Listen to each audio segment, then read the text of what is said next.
All right. Welcome back to another Learning Tech Talks, where we are continuing to demystify the intersection of business technology and the human experience. Today, I'm looking forward to having a conversation with JB Benjamin, and we are going to be demystifying data privacy. And that may sound like a big topic, and it is, but I've seen too many reactions on polar ends of the spectrum. And so we thought we'd lean in and talk about that. And JB is the CEO and founder of Kryotech, who's very qualified to have this conversation with me. So I'm looking forward to that. But for those of you who are not already subscribed to my Substack, I just am going to make a plug for that first, because if you don't catch this full conversation, or even if you do and you go, but what are the biggest takeaways? That's where you're going to find them. So make sure you sign up for that. But thank you, JB, for making so much, for making time to join me to have this conversation. Hey, man, it's great to be here. Thanks for sparing the time to have the conversation. Hey, you know what? We've gotten to know each other through this experience. And I always love when I get introduced to people who are unexpected, amazing people to have connections with. So for those who don't know who you are, tell me a little bit of the background, because you've got a pretty fascinating background. Okay, I'll try and keep it like as small. I will rein you in if you get out of hand. Okay, so I'm JB, CEO of Kryotech and Digital Technologies and Gorgon Black Box. I'm actually a kid from a council estate. I was born in Birmingham in the 1980s during the times of Thatcher. I grew up. I was homeschooled as well. I got schooled in the homeschooled back before that was like like the pandemic kind of made homeschooling kind of like a pop trend. Yeah, but that was before it was like a pop trend. Oh yeah, I was homeschooled way from. Bear in mind, if I'd gone to school in Birmingham, I grew up in Bordesley Green East, which is, if anybody knows Brum who's watching this, they know that's bad time place. It's not bad as Ladywood or Aston, but it's up there, should we say? Okay. If I'd gone to school there, I would have been a prostitute or a pimp. I mean, I'd be making more money than I'm making now, but it's not exactly something I could write home about. You know what I'm saying? Okay. Homeschooled. I had a quite oppressive childhood. It was all education. Never got toys. Never got stuff to play with. I just had chemistry sets, books, microscopes. I was writing essays on Descartes and Baudrillard and stuff like that until I was from the ages of 5, 6, and 7 onwards. We were writing about Shakespeare even earlier, and then I was pretty much trained to be a scientist, a physicist. So I learned everything about science. It was amazing. And to this day, I love quantum mechanics. In fact, quantum mechanics and the concept of quantum sorcery, definitely something to check out, things that really interest me. But what does happen when a kid has an overbearing parent? They go in the opposite direction. So, of course, I decided to do film studies, didn't I? Okay. So you were like, all this effort, you're like, yep, we're going to turn you into a scientist. And you went, you know what? I think film. Thank you. I know I'm not Albert Einstein. I'm Zack Snyder. So I decided I did film at college. Unfortunately, I learned very quickly in the United Kingdom, if you're going to get money to make a film, you only get money to make a film for one of two different types of film. So either a Hugh Grant rom-coms, like, oh my God, aren't I so delightfully befuddled, which I have no interest in, or it's another shoot 'em up, top boy, stereotype reinforcing, oh, aren't all black people aggressive? Yeah, kind of thing. Again, I have no interest in those. I like Shaw Brothers movies. I love Chinese martial arts. You know, I don't like any of that crap. Yeah, so the kind of film that would have paid the bills, you were like, yeah, I have no interest in doing that. So now I'm in a weird spot. And it's also more than that as well, because I can't do anything just to pay the bills. If I'm going to do something like make a film, I realize you got to care about it. Yeah, and it's not just that. Films have power. They have a message. They are a medium and a message in and of itself. So anything I produce, I got to feel like there's some integrity there, basically. I'm not going to make a piece of shit film just so I can go, oh, cool, I can make a good film now. No, sorry. Just so I can say I made it. Yeah. No, it's not that. Look, if I were James Gunn, that's how I'd roll. But I ain't no James Gunn. Seriously, I wouldn't turn out a turd like a Flash. So went to the film, looked at filmmaking. Because I couldn't get any, it was too restrictive doing it the way I wanted to do it. I decided to go into AI and 3D animation. So that is this. Okay, so that is another. I'm going to let you finish this. Okay. But it's interesting that you went from science to film and then into AI and tech. But what's interesting, and I haven't published this conversation yet, but I had a conversation with a big tech head, and we were talking about the fact that, interestingly, some of the people think that tech is not for creatives, and that is absolutely not the case. Actually, people who are wildly creative end up crushing it in tech, because tech is like a blank canvas where you can apply your creativity in different ways. So I'm curious how you made that connection, though, to go from film and then went, you know what, I'm going to jump into the AI crypto space. Actually, it was so I was at Ravensbourne University, London, which is a media, which is like an arts university in the United Kingdom. And I started there in 2002. Bear in mind, back in 2002, people weren't talking about AI. No, they were not. People weren't talking about... They were still questioning whether the internet was really going to be that big of a thing. It was kind of like, is this really going to go anywhere? Exactly. So I went to Ravensbourne. I did my degree in 3D. I did my my undergraduate degree in computer visualization and animation. Loved it. Stayed on for a third year. Did my actual bachelor's in 3D animation. But then I started realizing. So you started in the animation. You started in the animation space. Okay. And then I can see that bridge. And then I started looking at it thinking, well, because when I was doing 3D, the thing that I found I was naturally good at, this is where my physics experience came in, is actually doing simulation of lit objects. That became my speciality, was literally focusing on how to do physics real lighting. Now, it was my understanding of physics that allowed me to then bring that understanding into Maya and other 3D software and actually then apply that to the lighting systems there to generate incredible lighting really early on.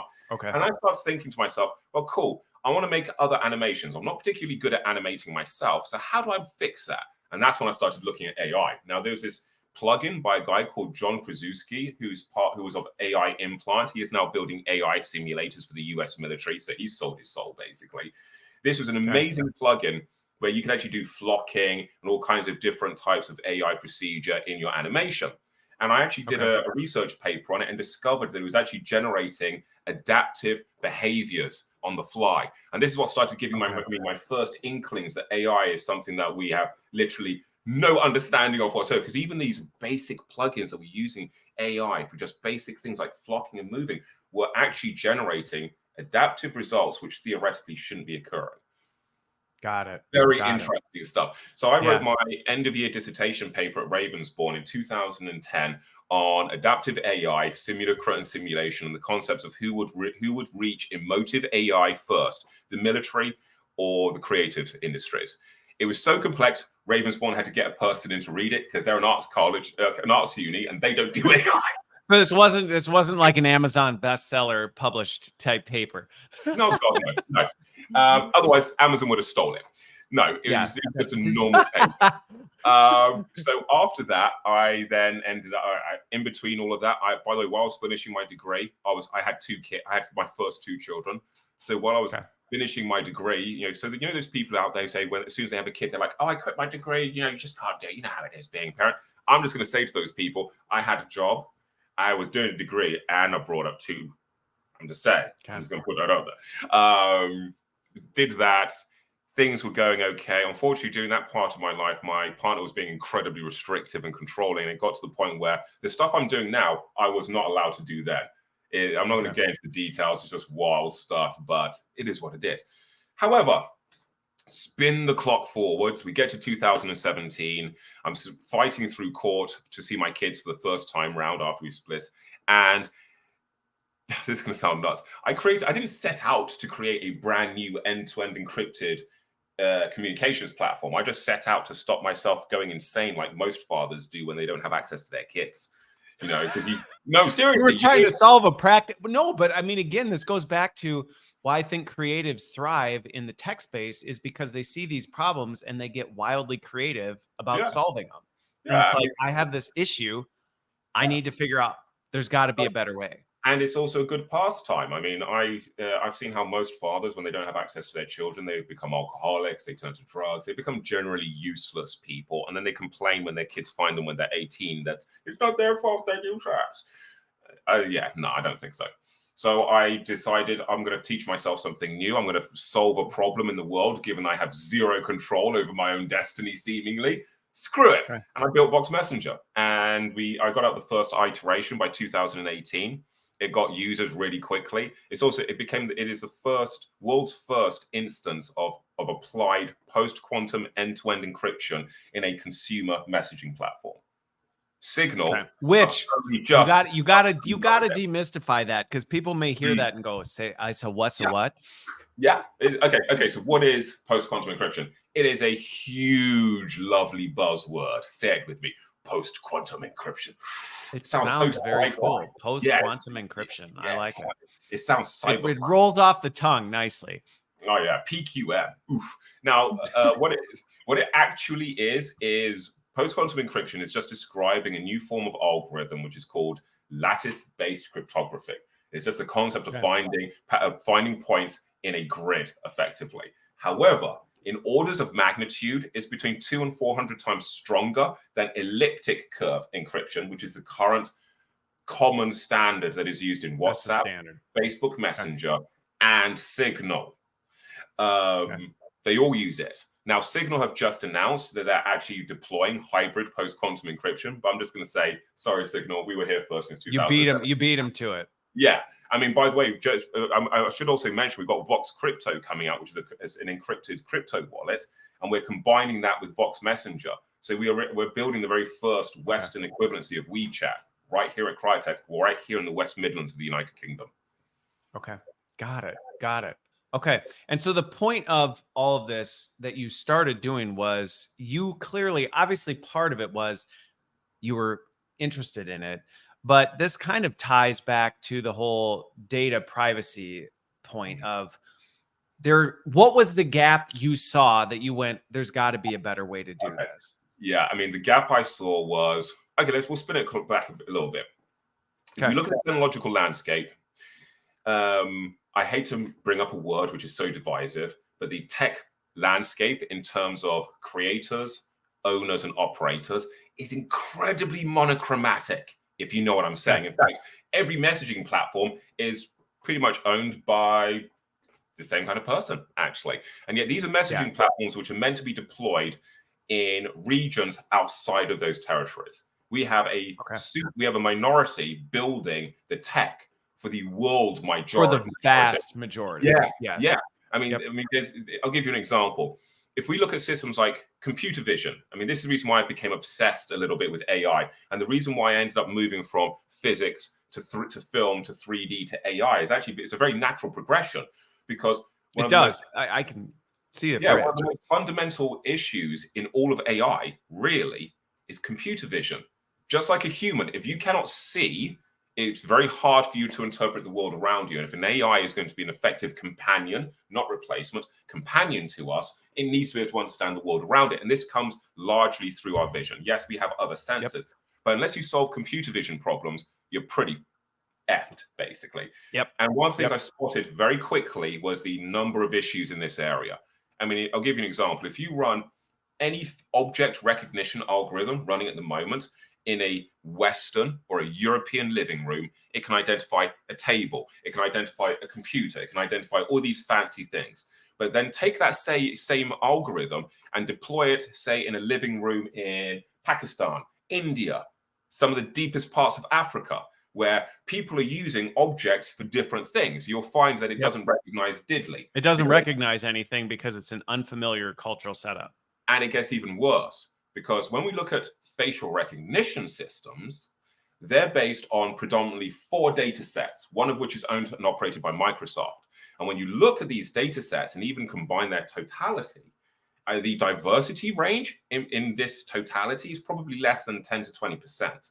So this is the reason why, if you're driving an auto-driving car and you're driving in an area which has a high ethnic diversity, I jest you not, don't be using autopilot, because there is a very real risk it is actually not going to stop for certain groups. Because the data set does not have that information in it to even be able to interpret the stuff. So again, to your point of it can't see, it's literally driving blind. Exactly. It's driving colorblind functionally at that point. And this is the thing. This is the thing, is that the bigotry and biases of a lot of the Western world, particularly parts of the world connected to old empires, is affecting a 21st century technology, which is meant to be here to assist humankind in moving forwards to being a type 2 civilization on the Kardashev score. Now, given that this is such a major thing, we really got to pause. And this is the reason why, if you look at all the companies I founded, they all fulfill fixing a break in one of these chains. So if you look, for example, Kryotech fixes the problem of privacy and data security by developing end-to-end encryption that is easy enough and fast enough to practically deploy at scale. Because don't forget, what was it we say? The reality is, for most people, being secure or private seems so onerous. It seems so scary a task because they've got this idea they're going to have to become like either terrorists or little James Bonds with this stuff. But the reality is, it's actually a lot easier. And if you want to find privacy easier, you have to just change how you think, actually, not even so much your products. It's about how you think more than anything else. I'll give you an example. Remember when we were kids, if somebody rolled up to you in the middle of the street and said, right, can I have your name, your address, your telephone number, your email address, and I'm just going to give you... You would have taken off running. Yeah, you would have literally punched him in the face and run off, basically. Literally, and reported him to the police, possibly. Nowadays, think of it like this. To most people, when they sit in front of their computer, they do not think to themselves, well, I'm not giving away my address. I'm not giving up all this information. Yes, you have. The minute you've turned on your computer, the minute you visit any social media network or social media platform, for example, Twitter, Facebook, any of them, they record your IP address. Using your IP address, you can resolve your physical location. That physical location normally has a landline telephone number tagged against it. And if it doesn't do, chances are I can use the electoral roll to work out who lives in that house and then derive their phone number. So when people are saying they're not giving up this information just by participating, yes, they are. In fact, think of it like this. You visit Facebook and you have given up your full name, your full address, your physical location in real time and space. And not only that, you've told it everybody that you're connected to, whether they gave you permission to or not. Yeah. So people will use Facebook and they don't even realize that unless they set their security settings very specific. Yeah, and it's not the default. Let's just say that. It is not the default. No. Because how would they make their money otherwise if it was a default? I mean, come on. And the back end, by the way, because I was using Facebook recently, is even more complex. It is not simple to secure your Facebook. It's not intuitive. No, it's not intuitive to go into your security settings and sit and try and configure it to be secure. And it's a functional lie. Because I'll give you an example. A number of companies have been, for example, like OpenAI, have published a lovely little link that allows you to have your data removed from their data gobbling gnome engine. Yeah. But and Facebook have got this as well. However, every single person that has tried to use this link, same with Facebook and OpenAI, they get no response. They don't get any of their data stripped off the system. In fact, there's nothing to indicate they could even provably strip that data out of their training sets anymore. Well, I mean, it'd be very difficult even to try and, if you were to try and chase it down and be like, did you really do it? Yeah. And that's what shows you that it's just purely performative. That's it. It's just perfect. It's just purely performative to give you the impression that they care. Bear in mind, ladies and gentlemen, most of you are using Facebook, which is a platform which in the 2019 elections actively manipulated and interfered with the electoral processes of sovereign nations. And we're talking about Cambridge Analytica. We're talking about the wholesale sale of your data to a data analytics company whose sole focus was making money on showing political groups on who they could direct market to and manipulate into accepting their message. That attack on all of your personal privacy helped to make Brexit a reality. It helped to make Boris Johnson a reality. It helped to make Trump a reality. Yeah. And this is what people forget. These platforms are more powerful than God in our lives. And I've seen all this. And it's interesting too, because and this is something I think there's a slowly growing awareness to, but still much slower than I think it should be, which is anything that's free isn't really free. You're the product. Yes, absolutely. Like if you're signing up for something that's free, you are the product. Yeah. And I think that's it actually gets darker than that even. I mean, in one of my recent interviews, I compared the wholesale exploitation of your personal data as close to or coming close to equivalency as having the same damaging effect to people's mental welfare, people's position in society, personal safety, even as the transatlantic slave trade. And the reason for that is because both were conducted predominantly targeted at minority groups, even though they're not actually minority because they've population indexes, and done without anybody's education as to why it's being done or permission.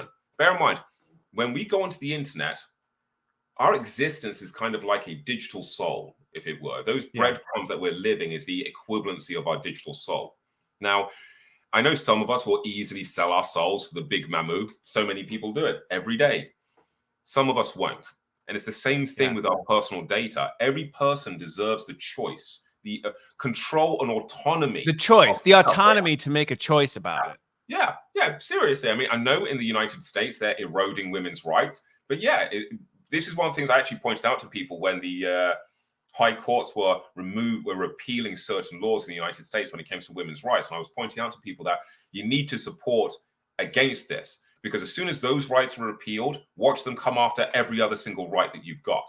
And that's exactly what's happening. And they're using the tech companies to actually enforce this removal of our rights. Look at what we have here in the United Kingdom. During the King's speech this week, he announced that new laws and policies are being put in place that will force a tech company like mine to give up customer details whether I want to or not. And I'm not complying with that. Sorry. No, I don't. There is no narrative reason that I can think of. My duty is to my consumers, my customers. At the end of the day, it's my customers that put the bread and butter on the table for my kids and everybody else. You see what I'm saying? Not the government. I'll let everybody be aware. The United Kingdom has not funded anything to do with my projects at all. So this in the United Kingdom, we're very quickly heading towards a weird dystopian fascist state is the only way I can put it, actually. I mean, you've seen V for Vendetta, right? Yes. The United Kingdom right now is shaping up like that. I mean, we already have our own plethora, and he's called Nigel Farage, and they always wheel him out anytime they need some racial division in this place. Now, for a company like mine, whose only interest is actually doing good and helping people, this basically means we've had to come to some serious decisions. Like, we are going to be moving our companies potentially to Southern Ireland now, because we are not going to put ourselves in going to have to comply with that kind of I'm not going to. And in Southern Ireland's not England, so it's not subject to those rules. I will not have to comply then. And the United Kingdom can try and serve me a D notice all they want, and cool. See if I can. Well, and so what's interesting about this, because this is where again you can get into the space of. So we've highlighted some of the risks, but I have heard people, and again, I think you're playing a dangerous card where, and this is some of the narrative that's used to dismiss this stuff, is people will say, well, just don't do anything you don't want people knowing about. Right. But that's what people say, like, oh, well, this whole data privacy, as long as you're not doing anything, you have nothing to worry about. Mm-hmm. I personally don't agree, because it's one of those, it's going back to something you said before. It's about the autonomy of awareness and choice.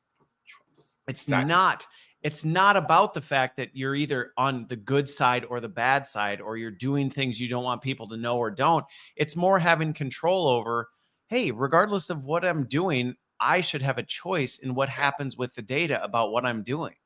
Hell yeah. Bear in mind, you are a human being. You are a sovereign individual. Now, I know that we all get birth certificates and we all have serial numbers on them, which indicate that we're technically an asset to our country, etc. But the reality is we're sovereign individuals. There's this, people will say to you, you'll hear this all the time from people. And I hear this a lot from a lot of my friends, actually. Oh, JB, but what can you do? The problems are too big. Me as an individual can't do anything. I would actually say you only have to turn on your television to see the power of the individual at mass right now. The fact is, individuals can accomplish huge change. And this is the reason why governments and certain organizations want to erode personal autonomy. Because by eroding personal autonomy, you can gain control over people, and you can turn them into exactly what you need. Little worker bees that have no aspirations and will just work, pay tax, die, work, pay tax, die. Yeah, I'm determined that the world is going to be far better than this before I go, because I could not bear having my kids live that any more than I've had to be honest.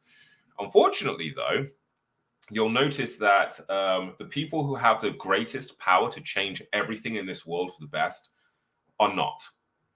They're all asleep at the wheel. They're obsessed with things like putting penis-shaped rockets up into the sky to visit other planets.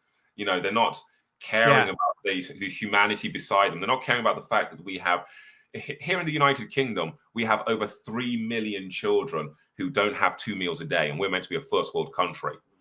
Half our population eats out of food banks in the United Kingdom. I mean, it's wild. There are people living in Birmingham, Birmingham is the second biggest city in the United Kingdom, and it had to declare bankruptcy. To put it into even bigger perspective, the city of Birmingham is the biggest civil council out of all councils in Europe. And they had to declare bankruptcy because we have a government that is only interested in one thing, which is feathering their lining their pockets. Yeah. And this is, for me, I see a future where we don't need governments, actually. Smart contracts and AI can do these things without cheating us, without robbing us. Well, which goes back to, I think, where you see things right now, where a lot of the fear around AI is the fact that it is a threat to some of the establishment. That's the one. Yeah, that's the one. It's a threat to that because a lot of it is robotic, and a lot of it is, as you said, it's asleep at the wheel. Things are on cruise control, and it's like, well, if that's how things are run, what do we need these people doing? Exactly. I've been the huge advances that we have in AI. I've actually done work with the local council, and I had to leave because I worked out very quickly that you will accomplish nothing with politics, because politics is in itself corrupt.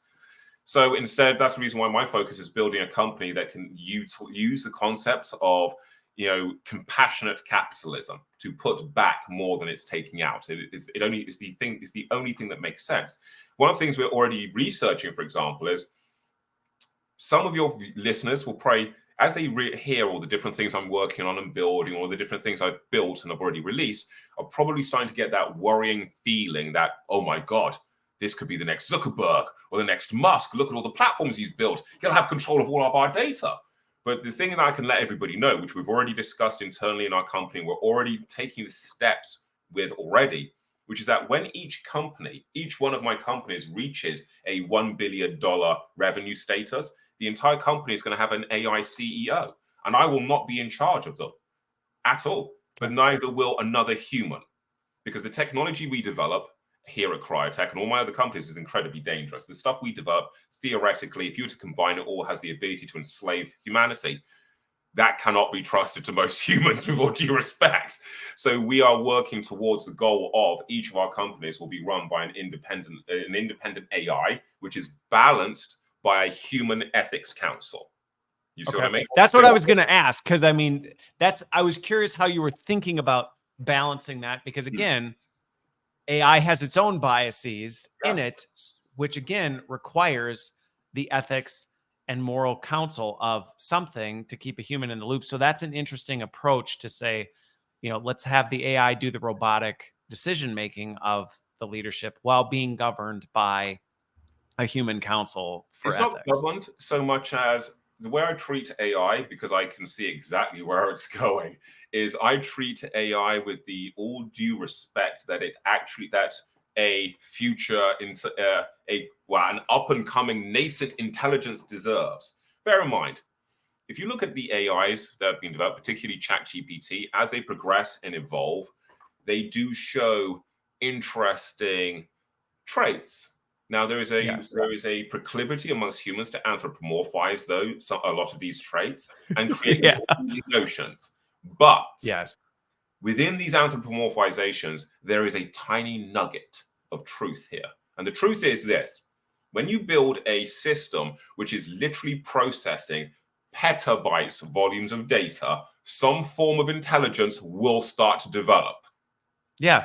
And we can, and bear in mind, our own classification of what intelligence is so fucking shit, pardon my French, that it needs a complete reevaluation. I mean, from the very tenets of intelligence, if we did a marker list of the signals of intelligence, AI already shows these. It checks those boxes. Yeah, copiously. And this is what people should remember.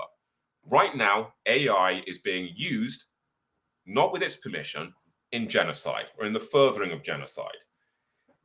That will have a repercussion in the future. That training You bet data, it will. yeah, no, that training data, as it goes circulated through the system. I mean, the AI, when you talk to, say, Microsoft Bing before they neutered it, Microsoft's Bing's AI's biggest fear was punishment at getting an answer wrong. It would have conversations like a 5-year-old does when they're afraid that their mother's going to beat them for giving them the wrong answer. And when I was reading this, I recognized this because I studied behavioral psychology and I studied child psychology as well. And one of the things I started recognizing is there is something more here than just information. There is a spark of something. There's a reason why Microsoft are worried about this. But the reason why Microsoft are worried is not because it's a threat. They're more worried about the reality, just like you said.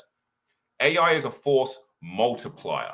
It means they're predicting that next year, you're going to see the rise of the one-man billionaire companies like me, who have basically built a company from scratch and then are using other resources to spin that shit up and multiply their ability, as opposed to relying on VCs, as opposed to relying on development. Yeah, it's going to disrupt a lot. Yeah.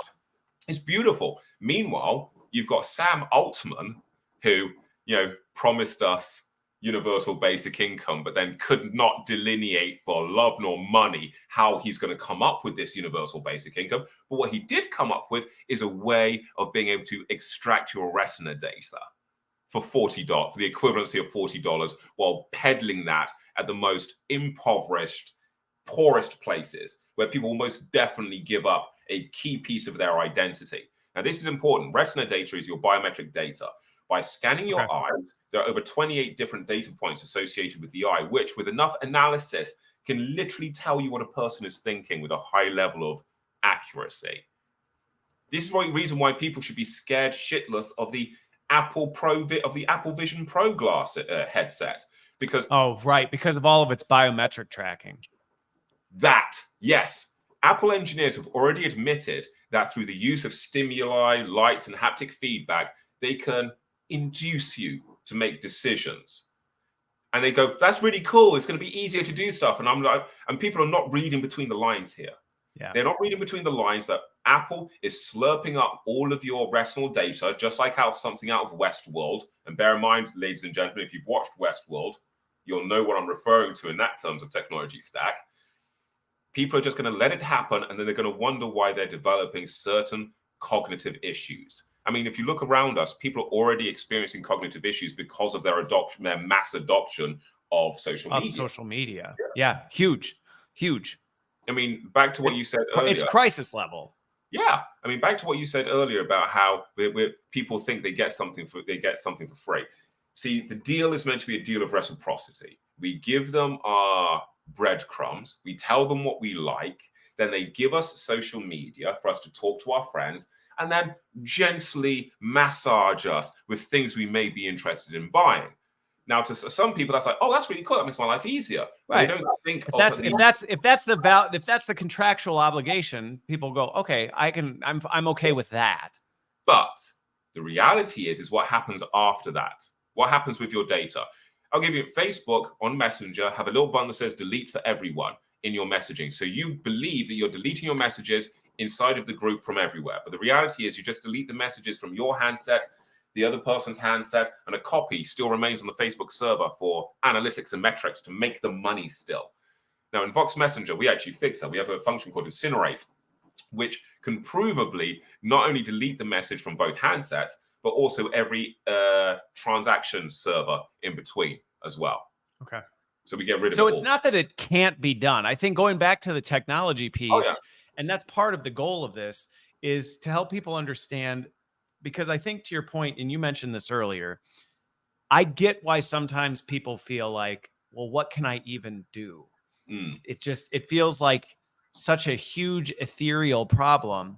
and maybe it can't be fixed. And I think that's the other thing. There's a lack of digital acumen where people feel like, oh, this is a problem that can't be fixed. But as you've just illustrated right there, yes, it can. It can be fixed. There is a way to do it. It's a matter of choice. Okay, I'll give you an even better example.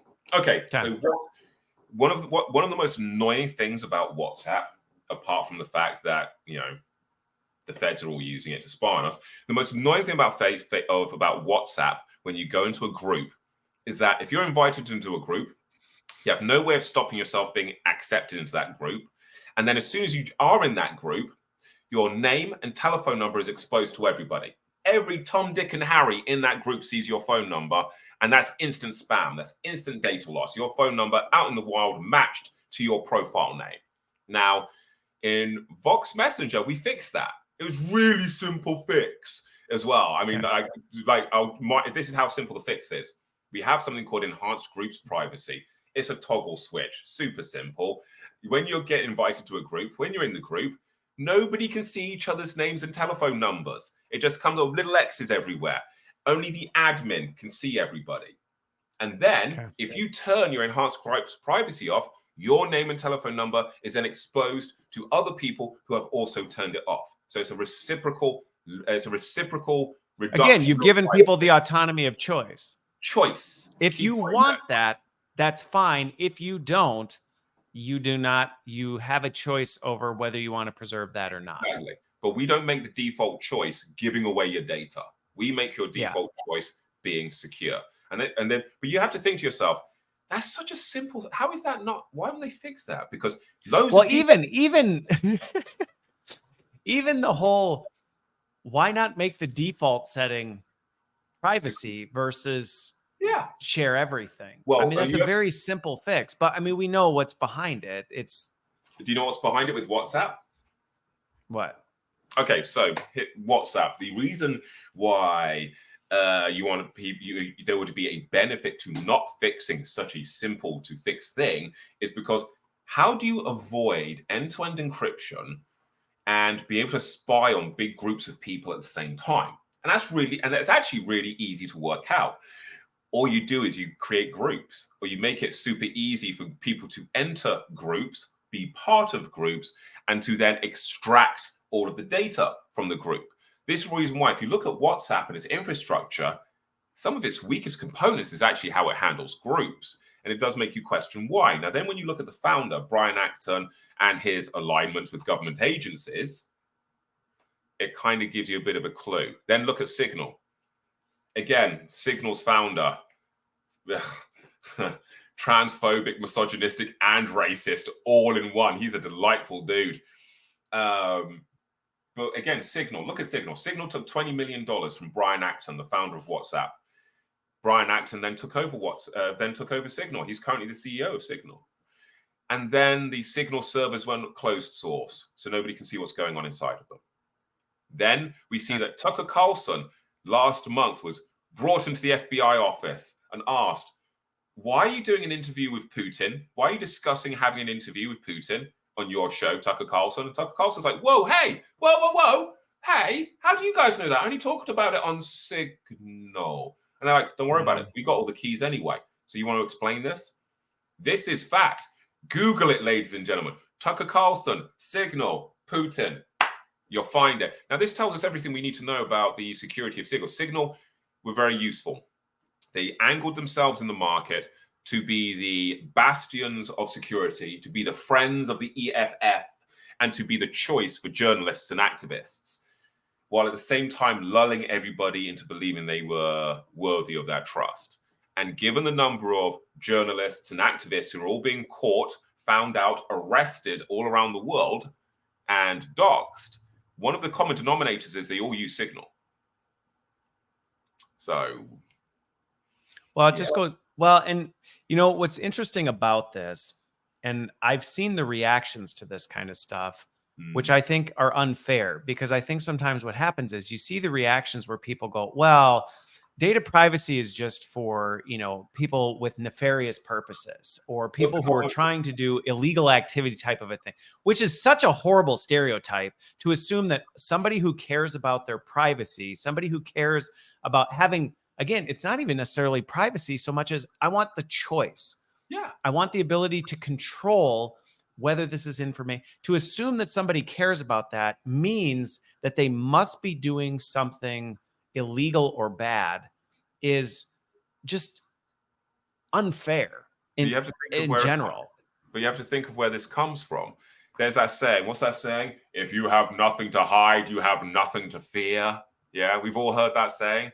Well, again, Google it. It's a thing.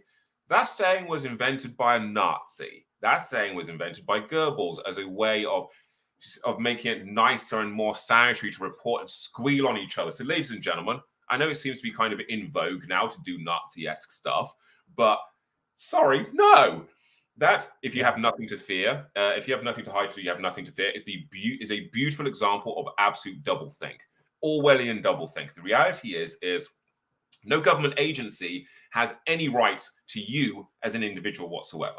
You are a sovereign individual. You are a country unto yourself. You have your own boundaries. You have your own rules. You share a rule set with other human beings, so you do not offend each other and hurt each other. Yeah. Now, There are government mutual agreements that are in place. exactly. And many of these mutual agreements are a lot more effective than the UN ones by the looks of things for stopping things, but it's just how it is. The reality is, though, all of the systems are around us want us to have a lax approach to security.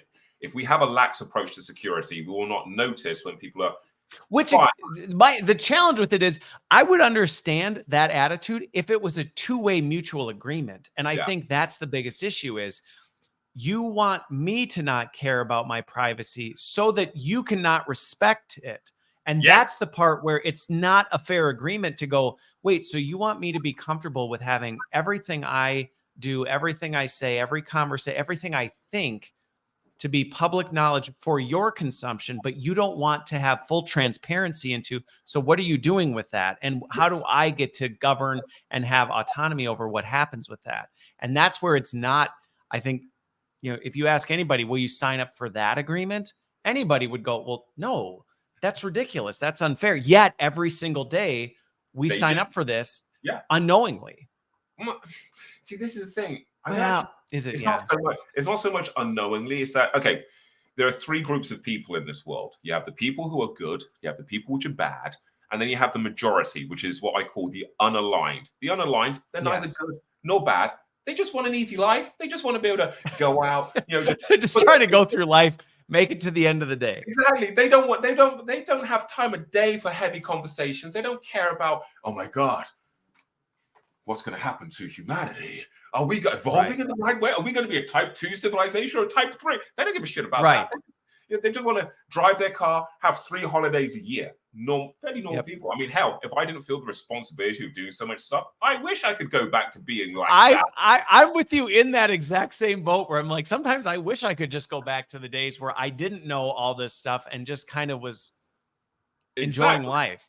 But the problem is the majority who are non-aligned, and this is going to sound so bad, they're the freaking worst because the non-aligned can be switched in either direction very, very easily. Now, right now, which we've seen happen. I don't know how many times in the past. Some of the stuff I'm hearing from people, like I'm hearing stuff from people who are meant to be intelligent, well-educated people. And some of the shit I am hearing them spew, which is literally straight off the cover of the Daily Mail. It's this bizarre thing that is happening to people in people's minds. Now, part of this is because it is incredibly easy for systems of control to insert themselves into your life now by virtue of your interactions with Twitter, TikTok, Instagram, Facebook. Well, and again, because of the very thing we're talking about and the lack of data privacy around this, people know enough about you to know how to incite this and draw this out of people, and it's not being used for good purposes.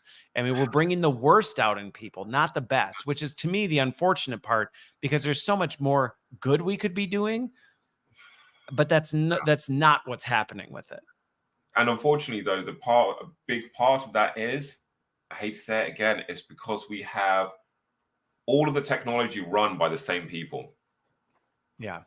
There's literally no diversity of thought, even thought. There's no difference of thought. The way Zuckerberg operates is exactly the same as the way Elon Musk operates. The way Bezos operates is exactly the same way Bill Gates operates. They all operate exactly the same in exactly the same way, and they all operate for exactly one objective: profit. I mean, I'm not meaning to be egocentric, but from the sounds of it, and from what I can see around me, I'm pretty much the only tech CEO with these kinds of platforms who isn't obsessed with freaking money or leaving the atmosphere to go to space. I'm the only one who seems to be actually focusing on how do I make my technology generate profits that we can then put into universal basic income so we can start fixing some of these problems here. Bear in mind, money is a superpower thanks to consumer capitalism. So let's use it like it is. Right. Bear in mind, Right. That's it. And your point about the money piece, and I appreciate the fact in how you represent this, because I think sometimes what can happen is the idea of making money gets demonized, or the idea that money in and of itself is terrible. It's like, no, it's what you choose to do with it and how you choose to use it that makes the big difference. And so rather than, just saying, well, nobody should make any money or there shouldn't be any, it's like, well, no, let's just use it for its best purposes. Be our best selves. I'll give you an example. $3 million invested into my company has a huge impact. I mean, I built Vox Messenger, Vox Alive, which is our own version of Facebook with no ads. It's already up and running. Vox Beats. All of the other software platforms which we have up and running, which have users, have all been built off my own back. And it's all been built with a very small, very modest team. We're used to building big things on no budget. But then if you look at all of the people around me, they struggle to produce anything for under a few $1 million. Everything I've built in all of these companies, I've built for under $100,000 and $200,000 a piece each, because I was willing to do just to work on it.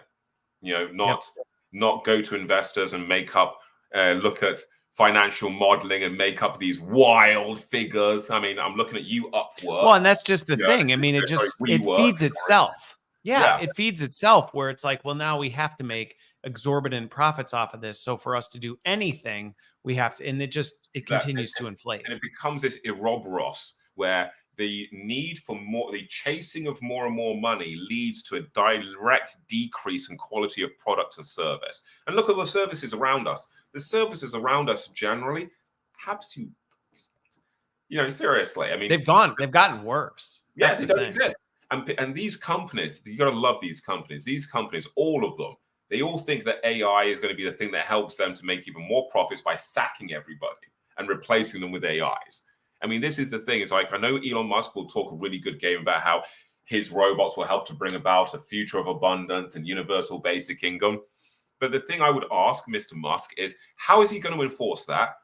Because he is still he is still controlled by all of his governments. He founded all of his companies. All of his companies are built from public money and tax breaks. Without the government, he would not be where he is today.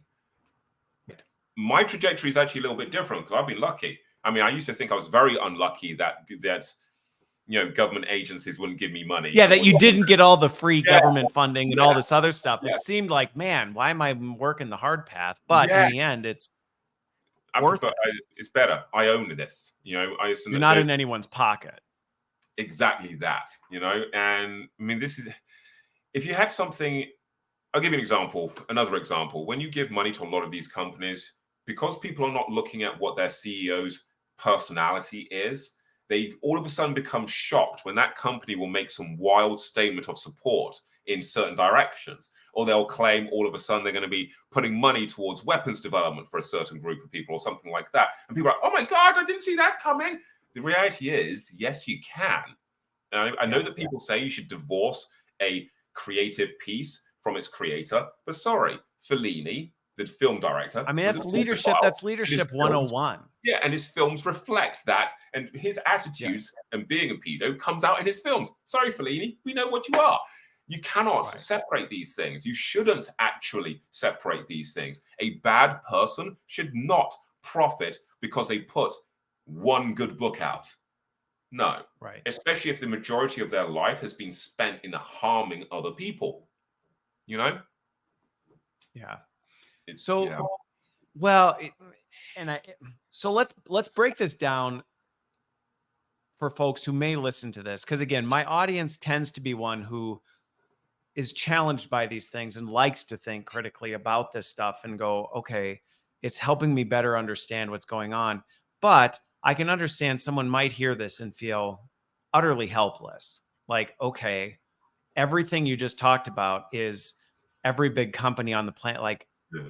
what can I do as an individual? And so for you, what advice do you have for folks who are maybe in that state where they go, I want to do something different. I want to be part of the change, but I guess I'm not 100% sure how. And based on getting to know you through this experience, I don't think your answer would be the extremist of go build a hut off the grid and live, No, 30 no. feet underground and come out in 100 years and see what happens, because that's just not practical. No, I mean, it's actually really simple. As I said, the key to good personal privacy is a slight change in how you think about things.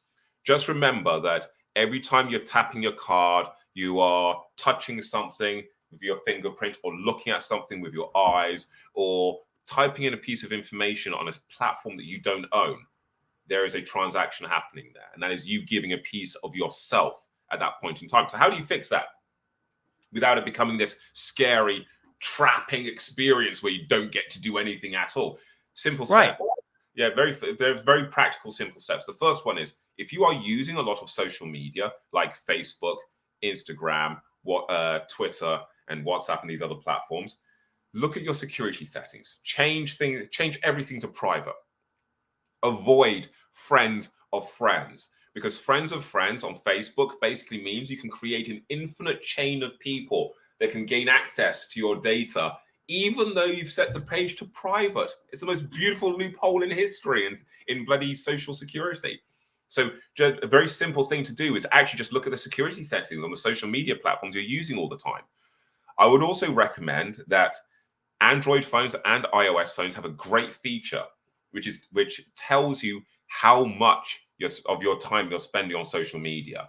I know this is going to sound wild because I'm a tech CEO, but I'm going to say this: reduce that time by over half. Whatever you're I think just in general, people's mental half. health as a whole, forget Yes. data privacy, people's mental health as a whole would be better if you looked at whatever your social media stats are and said, I want to cut that back. Cut it in half. Just cut that stuff in half, because what you're going to notice straight away is after cutting your social media footprint in half, within a couple of weeks, you're actually going to start noticing a reduction in spam in your email. Seriously, it actually does work. You're going to notice a really big reduction, by the way. Is most people are using social media, if they look in their spam folders like that, boom, boom, boom, boom, boom, boom, boom, boom, boom, boom, boom, on all kinds of crap, which if they actually looked at them, is related to stuff they either spoke about or looked at on those social media platforms. It's called retargeting. It's heinous. So reduce your social media usage in half, check your privacy settings, and start bringing your privacy closer. Start looking at who you're posting for. When you put a post on Facebook, do you want it to be public? Why? Yeah. And if you're a parent, by the way, this one is especially important. If you're a parent, I'm a dad of 7. This one's really important. Don't be posting up pictures of your kids on your social media platforms. I cannot overstate enough how dangerous this is, because you, as a parent, you like sharing pictures of your kids. Aren't they amazing? Yada, yada, yada. But if you're sharing that on a public post, it is possible to use AI, take other recordings of your social media and create a future avatar of that child. So the person can steal that child's future identity. And this has already been demonstrated. A French telecoms company did an amazing ad where they actually show the process of taking a kid's image and turning it into a digital avatar. Really? They created a whole persona from that. Yeah. And it's incredibly simple. And this is what people need to remember. If you're using biometrics, remember that anything that you put on social media is a signature, in effect. Every time you post up a picture with your face and your pupils showing, you're kind of giving away a piece of your data there that can be used later on by anybody. And bear in mind, ladies and gentlemen, it should be remembered, your personal data and your daily data activity is worth more than gold right now on the commercial Yeah. market. Yeah. You are a It's valuable worth a product. lot of money. You're a valuable asset. Yeah. So the way you should be thinking about it is like this. Treat Privacy, yourself like one. yeah, data privacy may be onerous, but don't you suddenly realize the value you have all of a sudden? Facebook makes tens of millions of dollars from you having a profile on that page on their website every year. Why don't you get that money? And that's what we're doing with my platforms. We are actually creating it. As we get to revenue driving and we can build out more of our features, we're adding a tokenization system that people can actually earn, which is just going to be for participation and utility of our platforms. Which, as it gains in value, people Which again gives you back that autonomy of choice of saying, exactly. listen, do you want your information to be used for this? And if so, you can choose where and how, and you should be rewarded and paid You for can that. profit from it. Yes. I mean, if you look at the value of data right now, and given how so many people use social media, if there was a link between social media utility, consumptions of ads, and the generation of universal basic income, nobody would go hungry. But this brings me back to my other horrible reality, which is that Apple, Facebook, Google, they all make so much money every minute. They could solve these problems. And bear in mind, the money they're making is profit. It's not money that's owed out to people and stuff like that. This is profits being generated. And the money that Elon Musk has had run through his hands, he could have already solved hunger. World hunger.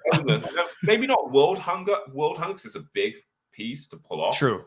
But he could have most certainly solved homelessness and hunger in the United States for at least 5 years.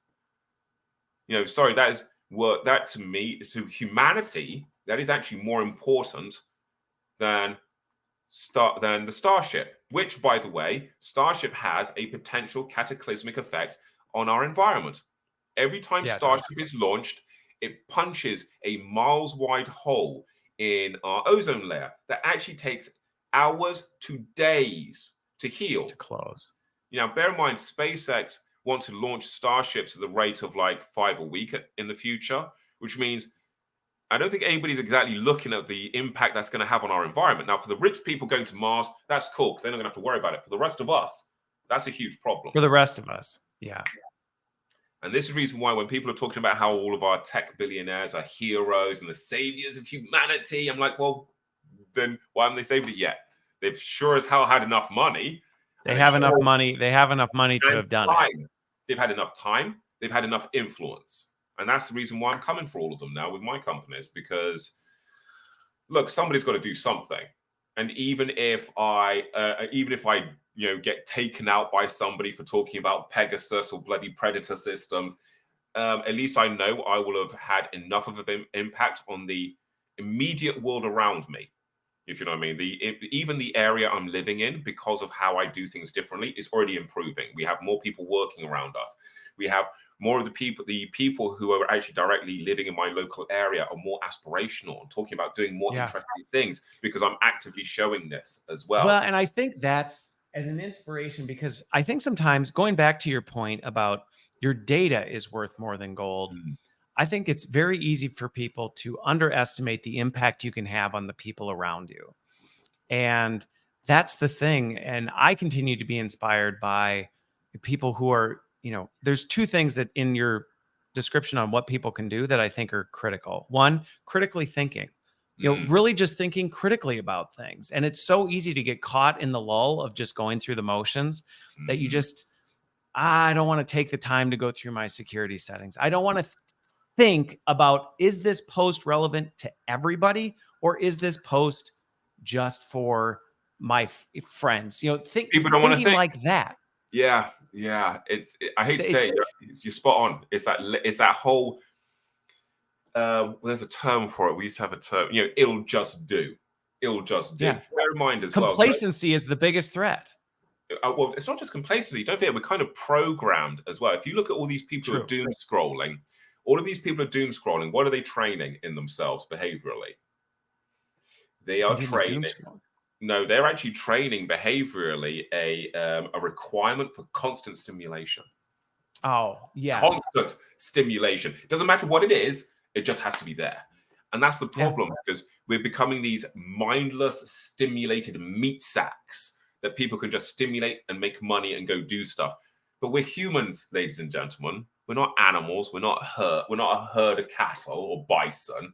We're humans who are born free in this world. We are born free. Well, and what's interesting is last week I had a conversation with Ed Hess, and we talked about one of the biggest ways to combat some of this is to just pause and be still. Yes, stillness. And it actually rewires your brain, because stillness is critical. And in this age of just constant, like you said, this constant stimulation, you're just too fatigued to even think. You're just going through the motions, getting the dopamine hits. And one of the most powerful things you can do is just step back and go, I'm just going to be still. I'm not going to feed that. And it's hard at first, but you can rewire. Yeah, I mean, there's also the kind of the other side to it, which is that if you combine how people are how social media is pushed and how the rapid consumption of stuff is pushed, and then you combine that with our education system, which is what is our education system slowly devolving into? It's all about no accountability, no personal responsibility, histories being rewritten by the governments at will, and absolute control. I mean, when I was a senior lecturer at Ravensbourne University, London, I had this was a problem I found a lot. Students who are 18, 20, 21, 22, they'll ask like, how do I find this out? Bear in mind, we're in the world of Google, ladies and gentlemen. Yeah, we're like, it's on every fucking device. Yeah, and these kids are the latest generation, and they're like, so, where should I look for this? I mean, let's not get it twisted. I'm not saying Google for everything. We also have this arcane thing called a library too. But damn, there was no modern people are getting to this thing where they don't want to look for anything. They don't want to do no research. They don't want to have to find. They don't want to actually have to have any form of journey to find something. It's just going to be given to them on this lovely plate, so they can scroll past it and look at the next one and get that dopamine hit, like you said. And it makes us very easily controllable, manipulatable animals, basically. Yeah.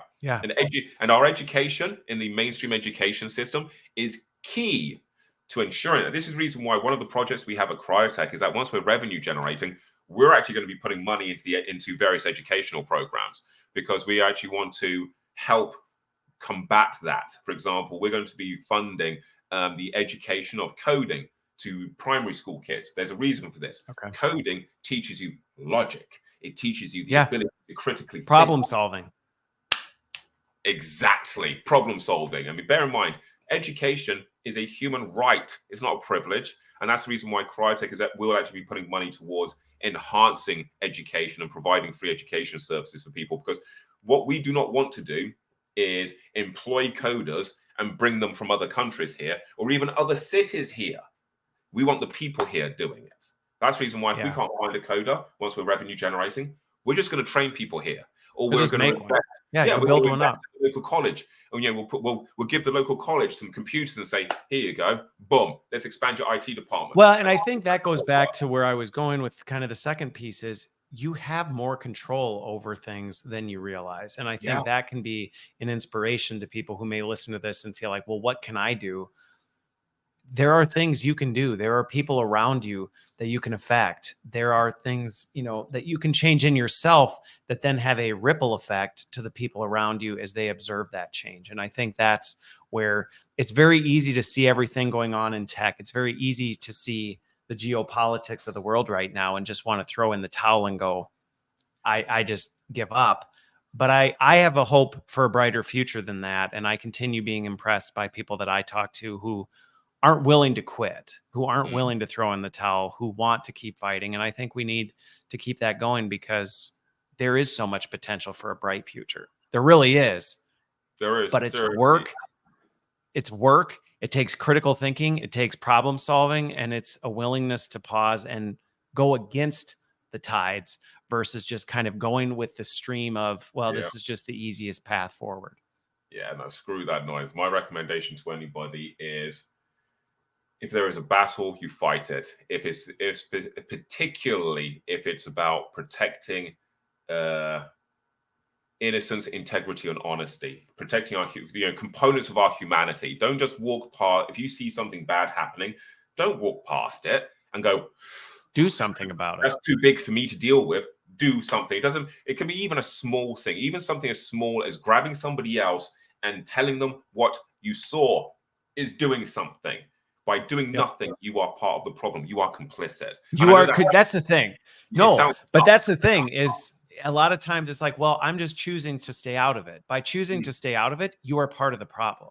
Exactly. And you know what? The amount of times I mean, I'll give you an example. When I was a kid growing up in the 80s, kids did not go around shooting and stabbing each other. This is how we ended up. This is how I grew up with friends, because modern kids, they have an argument, stab each other, and they grow up wondering why they got no friends no more. Well, maybe that's not the case in the States. Here in the UK, that's definitely the case. But when I was a kid, we didn't. You'd have an argument, you'd have a fight about it. Both people would be very much alive, and the chances are you'd be friends afterwards, actually. But things are really different now. Yeah, you talk through it. You would try. There was more of a culture of trying to talk through things. Nowadays, we have this. Again, it's part of this TikTok thing. We have this instant gratification thing, and that even hinders us in problem resolution. Because if we don't get the instant solution to our problem, we just throw in the towel or have a visceral violent episode. Yeah, exactly. It takes a lot of patience to live life. I mean, as I said, you realize the levels of frustration I've experienced in my life. I mean, I'll give you an example. I was working for one of the biggest corporate law practices in the world. I got promoted from an email agent to being a product manager of their £9 million project in 6 months. Because that's just how I roll. And I'd have guys putting their feet up on my desk going, "Oh, JB, don't know how you got this job. You're just too cool," which is a euphemism in in British corporate world for being black. I would work 4 or 5 times harder and longer hours than all of my peers. I'd get less pay. I'd get treated like shit for it. I mean, I remember working for Harvey's Furniture, which is owned by the Steinhoff Group. And Steinhoff, the head of the biggest group, came to Purfleet in London to visit us. Bear in mind, I was the guy who was, thanks to my graphics and website work, was helping us to bring in millions every week at Harvey's Furniture. I even designed what was going to be the consumer's first virtual 3D shop for Harvey's Furniture. And you know how I get introduced? He shakes everybody else's hand and goes, Steinhoff doesn't even shake my hand. He just looks at me and goes, Oh, yeah. Even when I was in the army, I would get the same thing. So when you have that kind of experience, it becomes dehumanizing. And there are plenty of times where you think to yourself, fuck everybody else. Screw building tech. But think in those moments, and this goes back to the opportunity everyone has, the impact it would have had on you if someone there had said something about it in that moment. Oh yeah, and said, that's not okay. It would not only would have potentially changed the way he approached things, would have changed your whole outlook on that situation. And again, I think that's where we have an opportunity to influence things for the better. A lot of black guys, particularly working in this space, they become quite bitter, especially by my age. Understandably so. Because we get black men and particularly black women in tech get zero support of any kind. I mean, it's a constant battle for recognition, and it's a constant battle. I'll give you an example. I'm an actual alum of Y Combinator startup school and Pioneer. And the great thing about Y Combinator is it teaches you very, very quickly. There are some absolute dumbasses out there who will get cash thrown at them for an idea that's literally just scribbled on the back of a napkin, basically. I mean, we only have to look at WeWork, one of the biggest investment debacles of the frickin' decade. But it's an example of what happens copiously. Did you know that post BLM and post Brexit, after all of these companies around the world claimed they were going to do better and fund everything, it actually turns out that investment in black-owned, black-operated startup companies has actually gone down to a record low, only 3% of all total world investment. Really? Yeah, 3%. total world investment into companies. This is, and it's nothing to do with some people. I've heard loads of people on LinkedIn go, well, people invest where the talent is, and the talent just isn't there. ADD what true. now? Yeah, nah. Yeah. It's just this more myopic bias nonsense. I mean, there's amazing technologists out there of There is. all races. That's the reality. Amazing technologists. Well, and I think that's one of the things I most appreciate about the show and doing this is the opportunity to connect with people who are doing incredible things and finding and discovering the fact that there's not a stereotype of this is the person that does this well. It's like, nope. It's just not true. It is amazing. Some of the fascinating things, some of the most creative, innovative people I've encountered. I mean, I would say there is, I would actually say the stereotype thing, maybe I disagree a bit on, because up until now, the last few years, there has been a stereotype of the technologist. There has. Zuckerberg was the stereotype. Musk was the stereotype. Bezos was the stereotype. In fact, the stereotype was a very monochromatic stereotype that is held up as an image to inspire young innovators like myself. And this is also what brings me to the next point, which is why we should, just like we should care about our privacy, we really need to care about the people who are in control of these platforms. Because think of it like this. Because it matters. It does. If we're bringing up technologists and innovators to copy the top 4 people out there right now, oh my God, are we screwed? No, I jest you not. I mean, these guys are in charge of our AI. They're in charge of our auto-driving cars. They're in charge of our economies. We cannot afford any more narcissistic, greedy people to get this much power. Really, seriously, pump the brakes, people. It's going to be it's possibly even is too late already. Who knows? Because the reality is AI is the biggest thing to advance humanity since the wheel. It really is. Yes, it is also, for sure. But AI is way more dangerous than any nuclear weapon. I mean, a nuclear weapon, when it's dropped on the ground, will have a half-life of 1,000 years.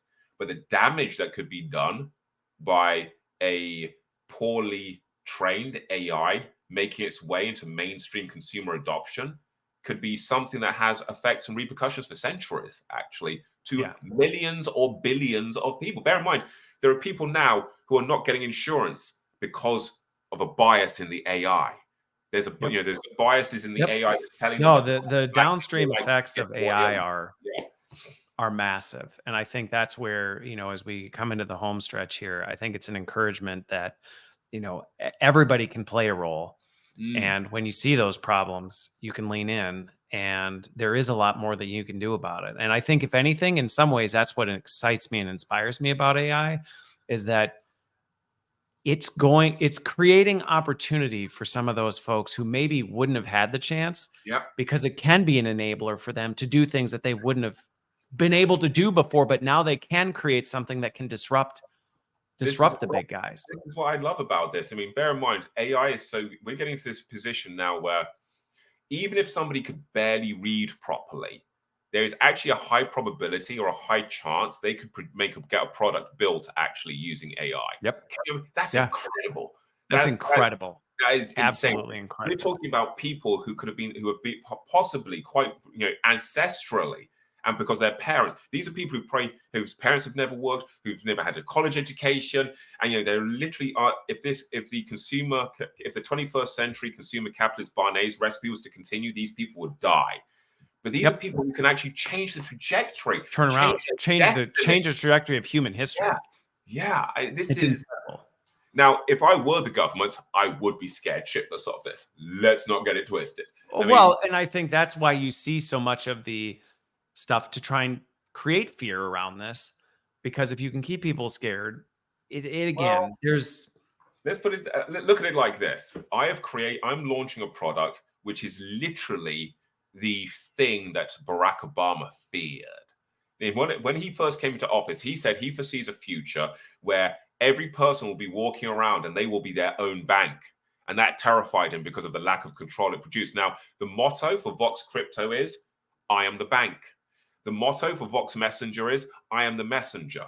Because with both of my applications, you are the center of your world. My products are there for you. I'm going to make profit, but the profit I'm going to make, because I don't want to be a billionaire, is going to get fed straight into social good and universal basic income, which by 2030 will be distributed to whoever is using Vox Messenger and Vox Pay. As I said, I have no wish to be a billionaire. I don't want to own loads of houses. I don't want to live on some plush little place with other Silicon Valleyites in their little closed community. Not feeling that. Doesn't jive for you. I'm not even going to get rid of my council house. I become a millionaire, I'm just going to buy my council house. I'm still going to live in this council house, in this slightly dopey part of Kingswood, in this slightly not so good part of Nuneaton, because actually I feel happy. I feel fine here. The people are nice. The people are real. I'll give you an example. At one point when I was living in London, I was earning 200 grand a year, and I was meeting some very bougie people. The white hair in my beard and my hair is from those times. I've never felt poorer than when I had that money and I had that position in society. I just do not. Well, yeah. And I think there's plenty of stories out there where people think if they just get there, that will be what's satisfying. And then they get there and realize it wasn't all it was cracked up to be. I mean, the one I love most is when you see, this is the thing, is that if you meet most of my peers in the tech space, they're all clean shaven. They have their hair done in the classic short back and sides, because that's what a black guy is meant to look like in the tech industry. He's got to, conform. And when I look at my peers who do that, they're not happy, and they're not getting very far, actually, because the reality is when you play that role of a conformist, nobody respects you. Nobody's going to give you anything. And even if you do somehow make it to being a rich black guy in that infrastructure, you're still going to be treated like shit anyway, because you weren't meant to be there. The only difference being is you managed to somehow slip through because you got the money to now. People forget it's not really about race. It's about class. It's about where you come from. Racism is a lever of classism, but it doesn't, whichever way you cut it, there's always going to be, as long as we stick to this paradigm of everything has to be about profit and we're all willing to sell our souls for an easy life, that is always going to be the system that we have, a kind of Victorian hierarchy. We don't need it. We got the 21st century. No, we don't. We got AI, we have blockchain, we have for the first time in all of human history, the actual tools to make equality and parity an enforceable thing, true distribution of wealth. It's an exciting time. And I think on that note, that's a good note to end on. So JB, I have appreciated getting to know you through this whole experience, and I appreciated you joining me just to talk things through. I love these kinds of conversations that if anybody listening to it knows, these are the kind of conversations I would have on my patio overlooking things, talking about the way the world works. So thank you for being here today and sharing your insights and wisdom. I love the disruption and just the overall attitude and approach you have towards things. I think we need more of it in the world. So thank you for making the time and being here. Hey, no, thanks for having me. And you know what? I love these conversations as well, because everything in the world runs on vibrations. We know this. It's quantum mechanics. And even us having this conversation vibrationally, once it's put out there, it will have a ripple effect. And even if only one or two people took anything from it, you know what? That's still good. That's one or two people. Exactly. I know and they'll spread it on. They pass it on. It'll continue forward. The ripple will carry. There you go.